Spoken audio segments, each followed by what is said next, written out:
Hi, it's Michael. I am going to be showing you how to make a twist pen kit. So, pretty much all the twist pen kits are the same from my knowledge, and go together the same way. So, they usually come in a bag like this. They come with the twisting mechanism, the refill, the cap, the clip, the tip, and the band, and 2 tubes. When you have your blank, there's many different ways of doing this. You can measure, but I like to measure with the tubes. So you take the tubes out, zip up the bag, put away, and I like to line the blank up like this and put the tube, and then you grab your pencil and mark. So you can see it has a line, and then I take my square or straight edge and you line it up on the line, then you make a mark.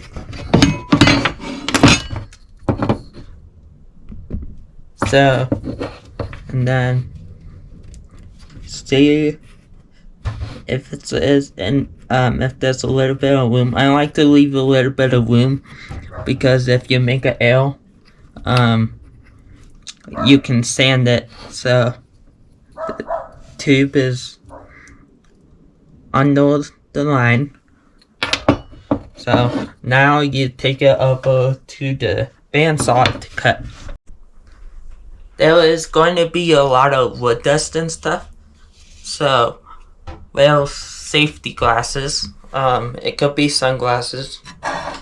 So I'm going to cut this.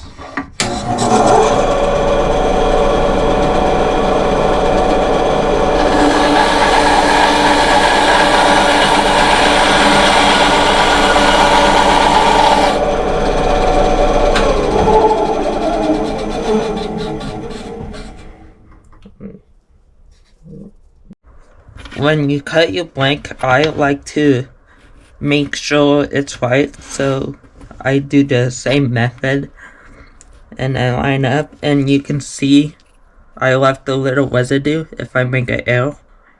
So then you do that the same on the other piece.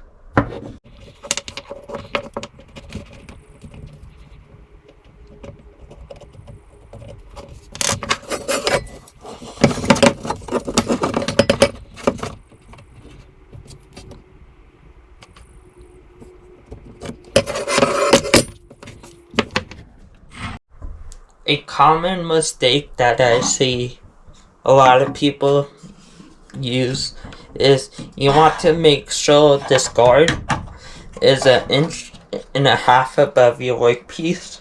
So it is right now, but I just moved this to move it. So I'm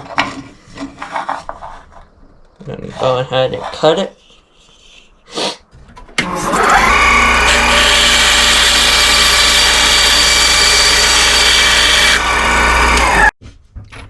So you need to get these tubes into the hole, into the blank.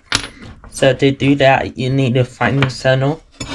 So you grab your square. You can maybe use a straight edge, but it's easier with a square, so I recommend a square. And you want it on both of these corners. So you go ahead and mark.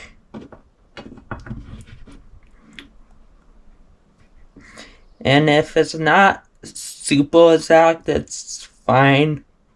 That's a perfectionist. I like to make it perfect. But you can see, hopefully, there's an X, and it's on both of all 4 of the corners. So you do that again on the other piece.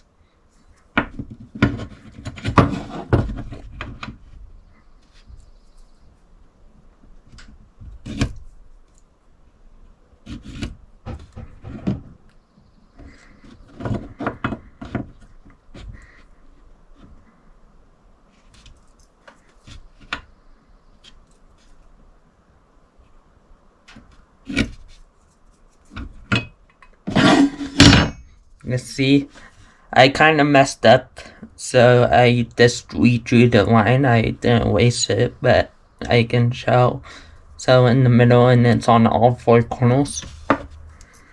So you could take that over to the drill now to drill the holes. When drilling these holes, you want to use a drill press. I forgot which one this is called, but when drill press, I don't know. And you want to use a pen clamp. I call that. I think it's called a pen vise. You can see it down there. That's the box. So when clamping this, you can kind of see. You want to have the drill a little bit above. A little under your drill because you don't want it scratching.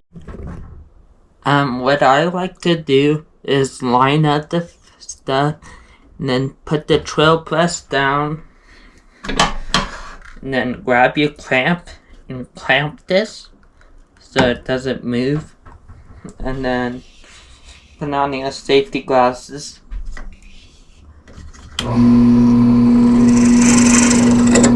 And if it moves a little bit, I like to try to move this a little bit so it's not like moving the bit.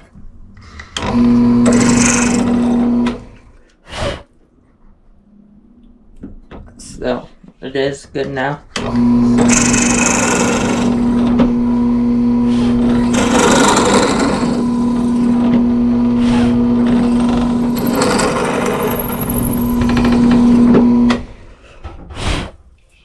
And you can check. My drill bit isn't long enough, so I need to undo it and then like slide the blank up, and then you make sure it's not like moving the thing when you reclamp it, and then you go again.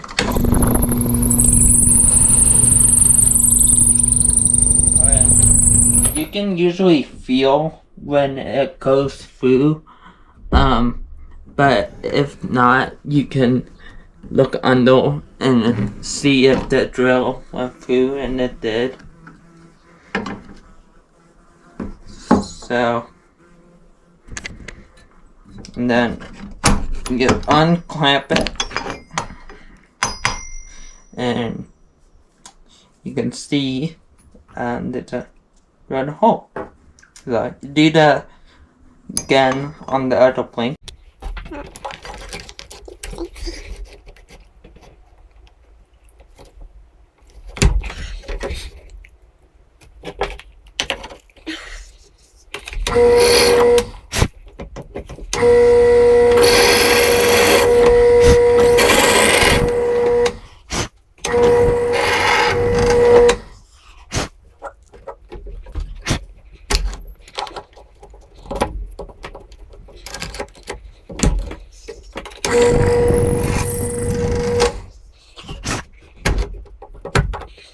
When the drill on the drill press moves a little bit, that's usually because it's a hardwood.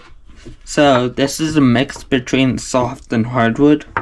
So it was drilling into a hardwood. So that's why it like moved. But if it's like softwood and like, yeah, softwood, it's won't move. When you drill your holes, you need to sand the tubes so the glue can get into the grooves and stick when you glue them into the plank. To sand the tubes, what I do, you grab sandpaper, and you put it down and then wrap it like sandpaper around it and push down. And you want to do this not on a nice desk because it can scuff up your desk. So I did it on both sides, then I flip it, do it again, and then I like twist the tube, and so the sand people can get all around.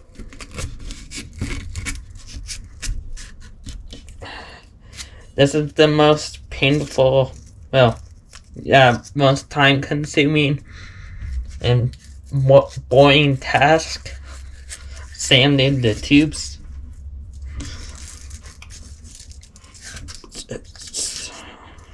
One sucks.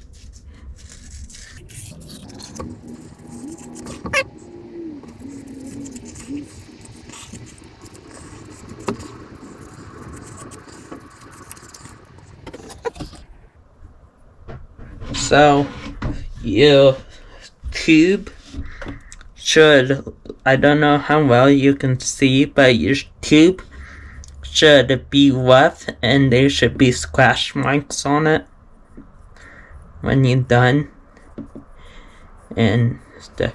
So, this one's good. Probably could sand it a little more, but it's good. And then you do this again on the other tube.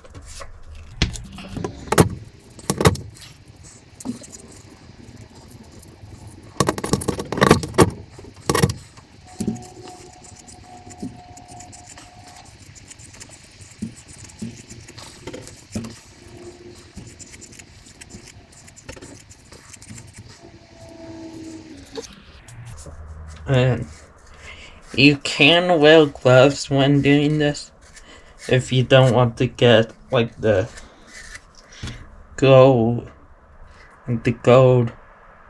dust, let's say, on you. And then when you're done, they should look rough, but sometimes they feel smooth. You sure that's fine. But yeah, and then you get ready to glue them. When you sanded your tubes, I like to make sure the tubes fit. Sometimes they go in nice and easy, sometimes they're harder to push in. I don't know exactly why that happens, but you see, if you can on this, I left a little room. So, I keep in mind I don't need to push it all the way down. So, I take the tube out of that. And see, this one's a little harder to get in, so I need to push it a little bit. But I left a little room. So, I keep in mind that I don't need to go all the way down. So, get this tube out. When gluing these tubes, I like to use this stuff called CA glue.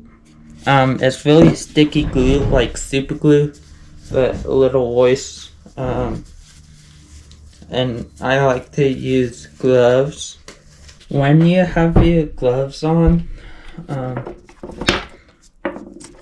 line the tubes and the length up, and then grab the CA glue, take the cap off. So,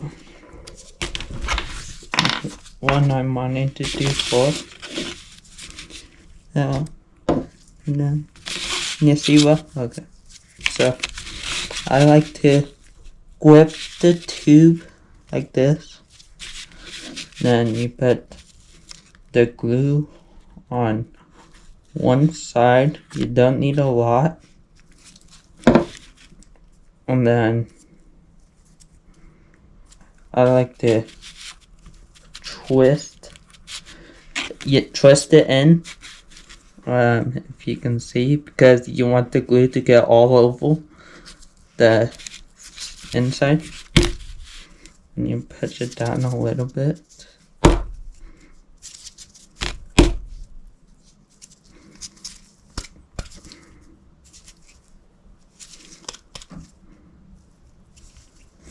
And so I put it down so the glue can sit, if you can see. Then I do the other one. So did the same thing. Grab the tube. I put the glue on one side. You don't need a lot. Then grab your blank, and then you twist and go down slowly so the glue gets all over.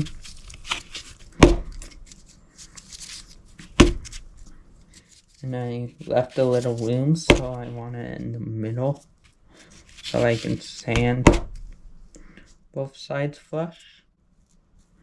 And then when you have it glued in, you wait like 3 to 5 minutes for it to dry.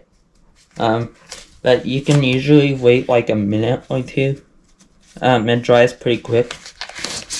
You should like do this on a piece of cardboard or like a piece of paper or a paper towel or something, because glue can leak and you don't want to get glue on your desk.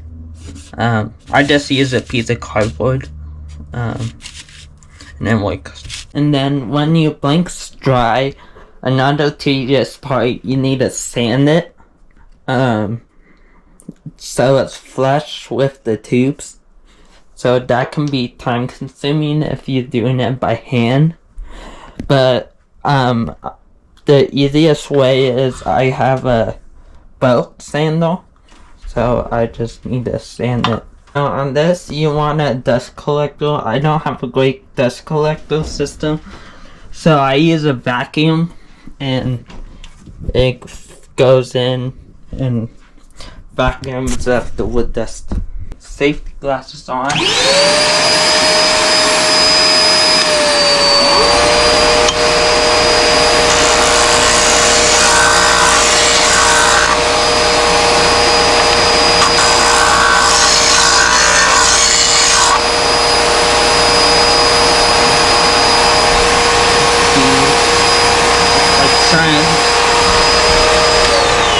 It's like shiny, so you can tell when it's flashed.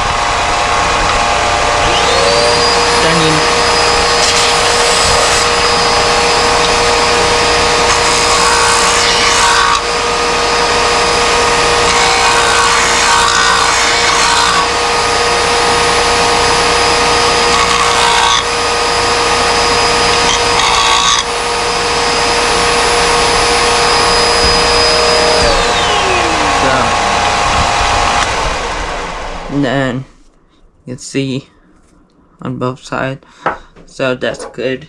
And you do the same.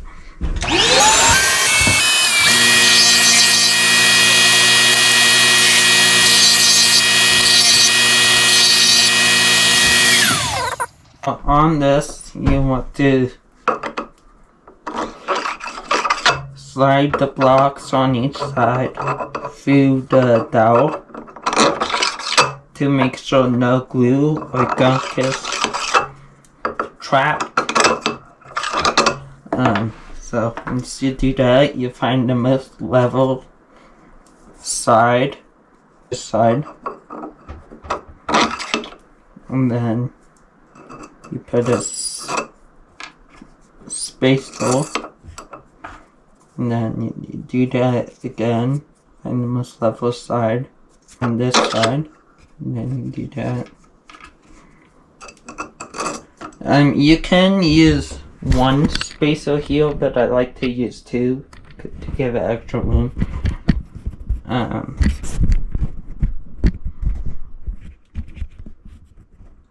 then go ahead and put this down. When doing this, so you put this, take it, well, you make sure it's like all the way back, and then when the thing starts to turn, you do. So I'm probably there now.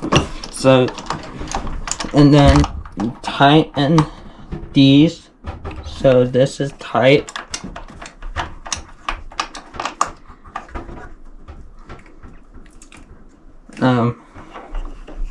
And then you tighten this.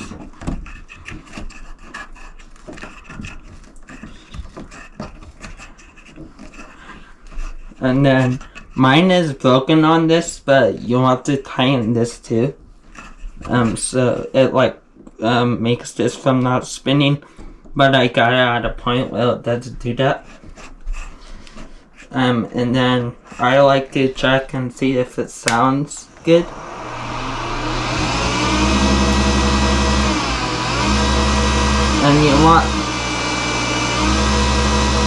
And you want that sound. If it's like a non-example, it's like if you have this too loose, and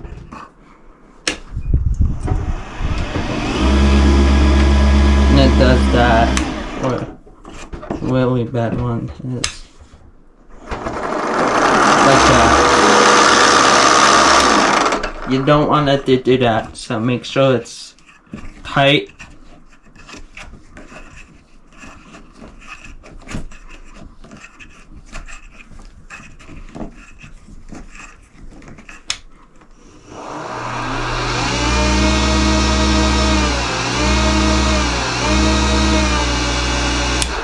So it's good. I don't have a dust collection system except a vacuum. So I use a shop vac, and it's hooked up to this. So, and this is your cord to rest your tool on. So you want to make sure it's like in the middle of the wood block. So I'm gonna raise this up a little bit.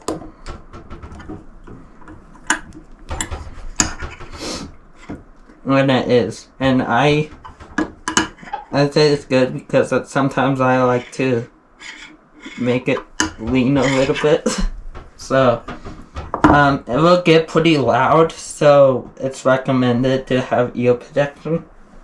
Wear your safety glasses, and then I like to do a final check that it sounds good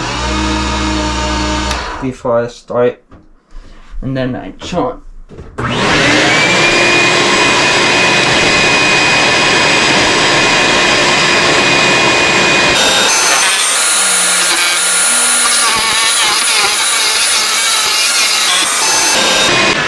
If you can see over here, this is where I adjust my speed and turn it on. So like at the start of it, because it's like chipping on the corners, so sometimes it stops. So you can adjust your speed, and it also might mean you need to tighten it more.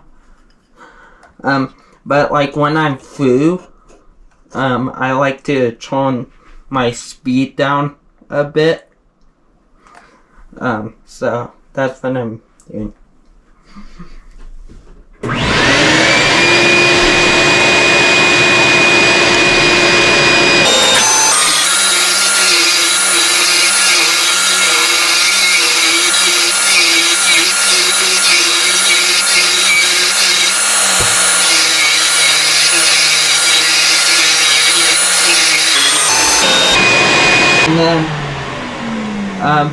So I like to have super thin pens. I'm not junky. I recommend going a bit bigger for the first few pens. But if you're like trying to do like designs and stuff, which I won't get to, but you can go too deep and puncture the tube, like on some of these other ones, like on. It's kind of dusty, but on this one, I tried to like make a cool design, and I went too far, so I had to throw that one out. So, and then I do the same thing on the other.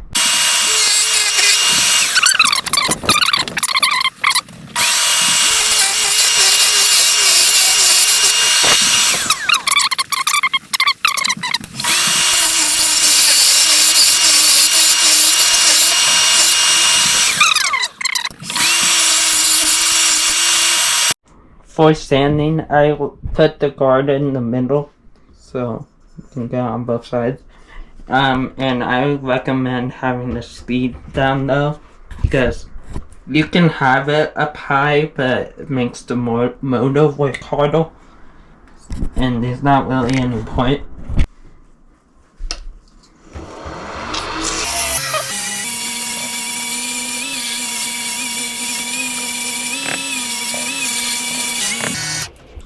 And if you hold it for too long, and like if you're sanding it for too long, it can start to burn your hand. So I just take breaks and like stuff. So, then when you get it too good, I vacuum up the leftover with it. And then I go up and quit.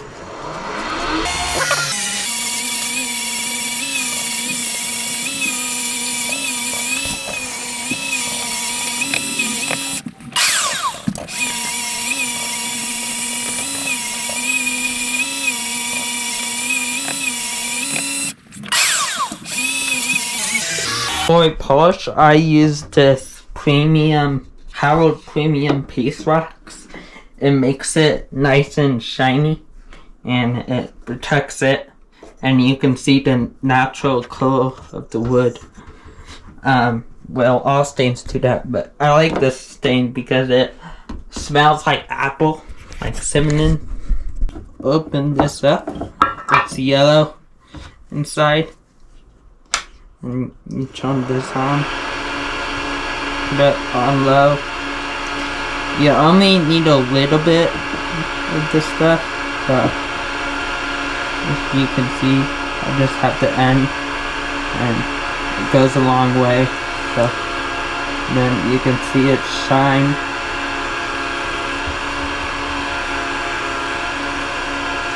So ladder that up, and then you go in the, like, I like to go in the middle and you dry it off.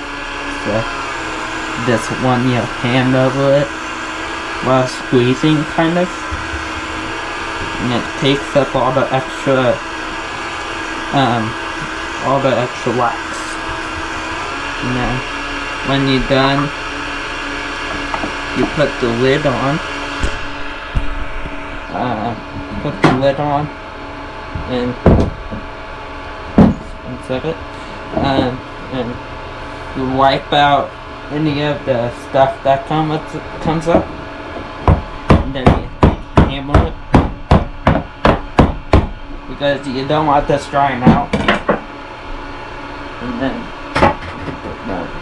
then that shine.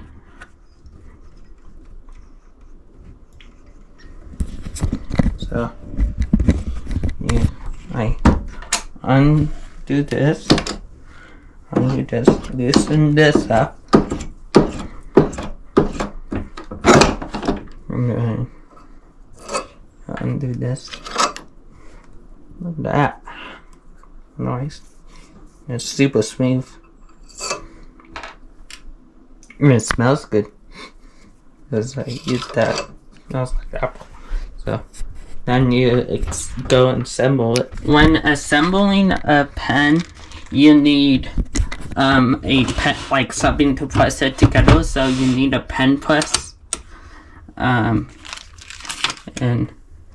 like these are one of the trust pens I made.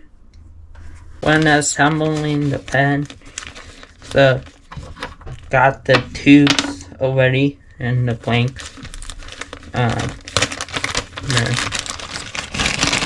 Get all the stuff out. So when you use that wax, it's pretty hard to open these small baggies. So I just cut it with a pair of scissors and just slide out. And then I throw away the bag. So, do that.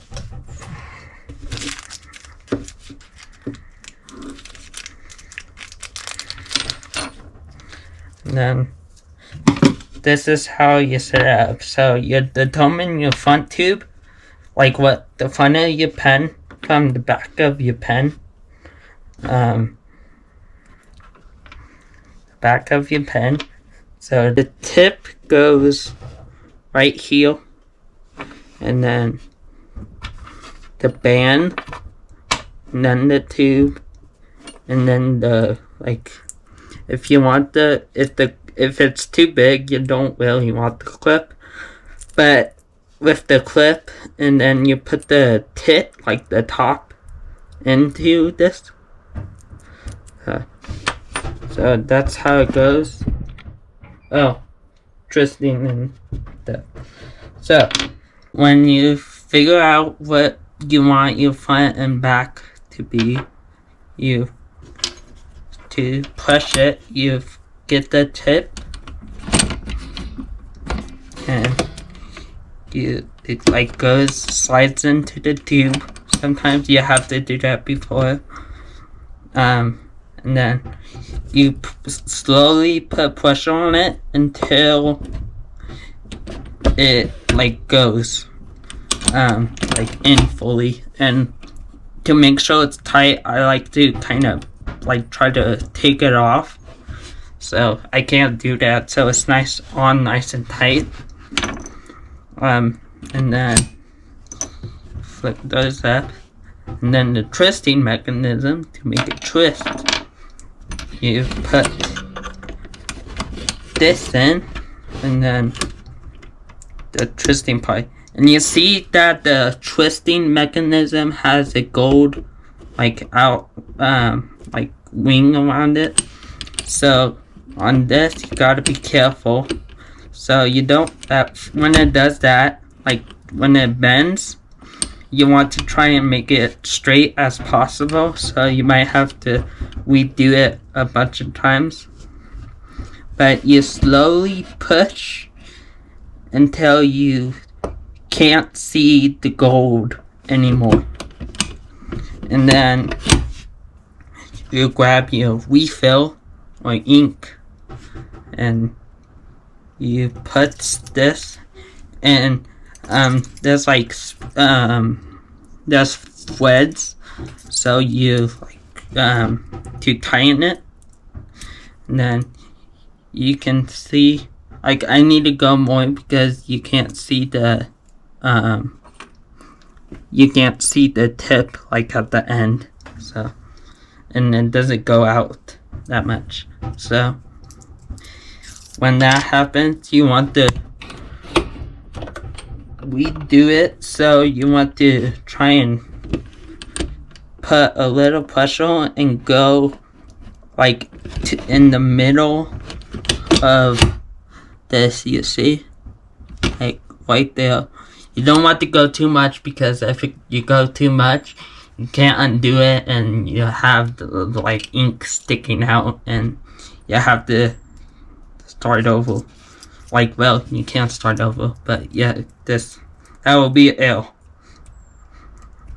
So it's not there, so you're gonna need to push it more. So this time go to the line,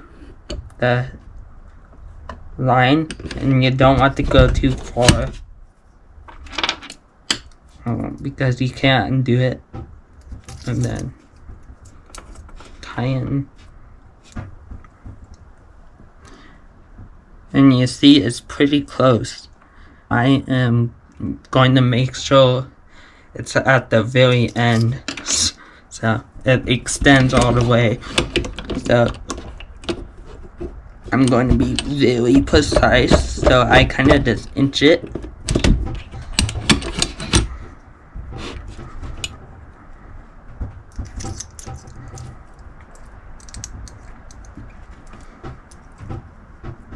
And you can see it's good, so it's like at the end and it goes out all the way. And then you grab your band and just like goes in. And then you grab your other piece, decide which side you want to be the back and the front. And I think I want it to go actually this way, so I'm going to these and then put this, and you want to try and get that straight, but it should self-align. If it's not, you need to try to take it out and redo it. So it's aligning. So go really softly until it's like in all the way. You don't want to go too hard or you can break this. And then there, you have a twist pen. So if you twist it, it goes out all the way and goes in, back in. And there you go. That's how to make a twist pen. I hope this was a useful guide on how to make a twist pen. I will keep making videos on how to make click pens and torch pens and all that stuff. So if you want to see more, please subscribe. See ya. Bye. Peace.